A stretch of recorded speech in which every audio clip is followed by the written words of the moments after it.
सिबी का नया झटका। अब शेयर बाजार में मार्जिन पेमेंट का नया T+1 रूल लागू। सिबी ने शेयर बाजार के निवेशकों के लिए बड़ा बदलाव किया है। अब सभी मार्जिन वीआर और ईएलएम को छोड़कर का भुगतान ऋण के अगले दिन यानी T+1 पर करना होगा। पहले T+2 का समय मिलता था। अगर समय पर मार्जिन नहीं भरा गया तो जुर्माना लगेगा और शेयर ट्रांसफर में दिक्कत आ सकती है। वार और ईएलएम का पेमेंट की तरह हेडिंग से पहले ही करना पड़ेगा। यह नियम 28 अप्रैल 2025 से लागू हो गया है। इस काम कसद बाजार को सुरक्षित बनाना और एक सेटलमेंट को मजबूत करना है। एथर एनर्जी आईपीओ धमाल शुरू। निवेश का सुनहरा मौका। एथर एनर्जी का आईपीओ 28 अप्रैल 2025 से खुल गया है और 30 अप्रैल 2025 तक चलेगा। शेयर की कीमत ₹304 से ₹321 के बीच रखी गई है। कम से कम 46 शेयर खरीदने होंगे। कंपनी कुल 2,981 करोड़ रुपए जुटाना चाहती है, जिसमें 2,626 करोड़ रुपए नए शेयरों से और बाकी पैसा पुराने शेयर बेचकर आएगा। एक्सीबी का बड़ा एक्शन। पटेल वेल्थ एडवाइजर्स के 4 डायरेक्टर्स पर बैन। ने पटेल वेल्थ एडवाइजर्स के 4 डायरेक्टर्स पर शेयर बाजार में ट्रेडिंग करने से तुरंत रोक लगा दी है। उन पर अर्डर स्पूफिंग का आरोप है, माइक, जिसमें नकली अर्डर लगाकर छोटे निवेशकों को गुमराह किया गया। सीबी ने इससे कमाए 3.22 करोड़ रुपए भी जब्त कर लिए हैं और जांच जारी है। बाजार को सुरक्षित रखने के लिए सीबी ने नई तकनीक भी तैयार की है। टाटा टेक्नोलॉजीज में भूचाल। 3.9% हिस्सेदारी बिकने वाली है।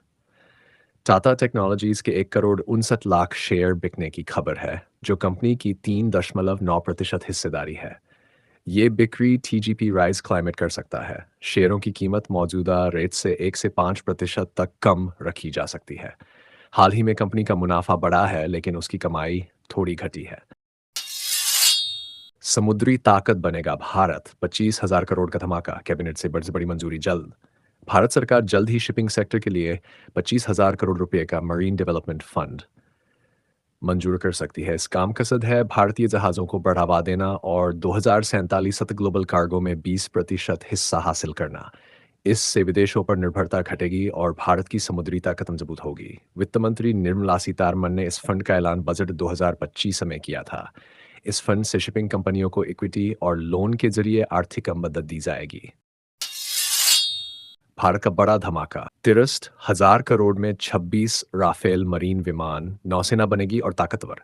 भारत ने फ्रांस से 26 राफेल मरीन विमानों के लिए 63,000 करोड़ रुपए का सौदा किया। ये विमान भारतीय नौसेना की ताकत बढ़ाएंगे और आईएनएस विक्रांत से उड़ान भरेंगे। सौदे में 22 सिंगल सीट, 4 ट्रेनिंग विमान, हथियार, प्रशिक्षण और 5 साल का सपोर्ट शामिल है। डिलीवरी 2031 तक होगी। यह सौदा भारत की सुरक्षा को और मजबूत करे, खासकर पाकिस्तान के साथ तनाव के बीच। डिक्सन टेक्नोलॉजीज ने 121 करोड़ में मारी बड़ी डील। मशीनरी और बिल्डिंग खरीदे। डिक्सन लिमिटेड ने 25 अप्रैल 2025 को स्मार्टो इंडिया और केएचवाई इलेक्ट्रॉनिक्स से 121 करोड़ रुपए में मशीनरी और बिल्डिंग खरीदने की बड़ी डील की है। ये जानकारी सेबी को दी गई है। डील पूरी होने के लिए कुछ शर्तें पूरी करनी होंगी। इससे कंपनी की ग्रोथ और मजबूत हो सकती है। निप्पॉन लाइफ का मुनाफा 12.8% गिरा। फिर भी निवेशकों को ₹10 का डिविडेंड। निप्पॉन लाइफ ने बताया कि वित्त वर्ष 2025 की चौथी तिमाही में उसका मुनाफा 12.8% घटकर 299 करोड़ रुपए रहा, जो पिछले साल 343 करोड़ रुपए था। हालांकि कंपनी की आय बढ़कर 527 करोड़ रुपए हो गई, जो पिछले साल 432 करोड़ थी। कंपनी ने निवेशकों के लिए ₹10 प्रति शेयर का अंतिम डिविडेंड भी घोषित किया है। पीएनबी हाउसिंग का धमाकेदार प्रदर्शन। मुनाफा 27.7% बढ़कर 567 करोड़। एनआईआई में 20% की उछाल। पीएनबी हाउसिंग ने मार्च 2025 तिमाही में शानदार नतीजे पेश किए हैं।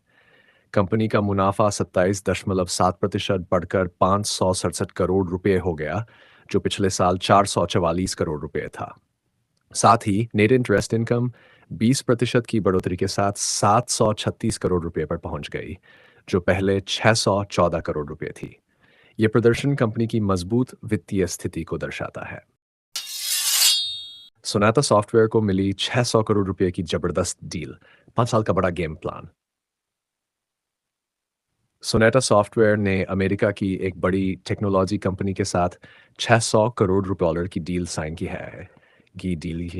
ये डील 5 साल चलेगी, जिसमें सोनाटा कंपनी एआई और क्लाउड टेक्नोलॉजी से उनके आईटी सिस्टम को मॉडर्न बनाएगी। ये सोनाटा के इतिहास की दूसरी सबसे बड़ी डील है।